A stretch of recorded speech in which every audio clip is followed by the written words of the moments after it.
চাচি আপনি একটু বলেন।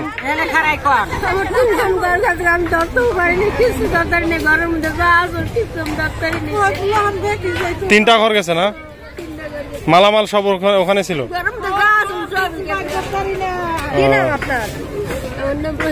স্বামীর নাম কি? স্বামী কি করে? পরিস্থিতি ছিল না। কয়টা ঘর গেছে? 4টা গেছে না? আপনার ছেলে মেয়ে কয়টা?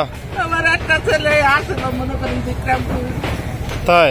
আর আমার বোনেরা 3 ছেলে মনে করেন ঢাকা। যা কান্নাকাটি করেন না, আল্লাহ নিছে, আল্লাহ আবার ব্যবস্থা করবে। ঘর রাখার জায়গা করছেন? হেলিকপ্টার নিয়ে তুলছিলাম আরোখানে, হেঁটাও ভেঙে গেছে না, করছে।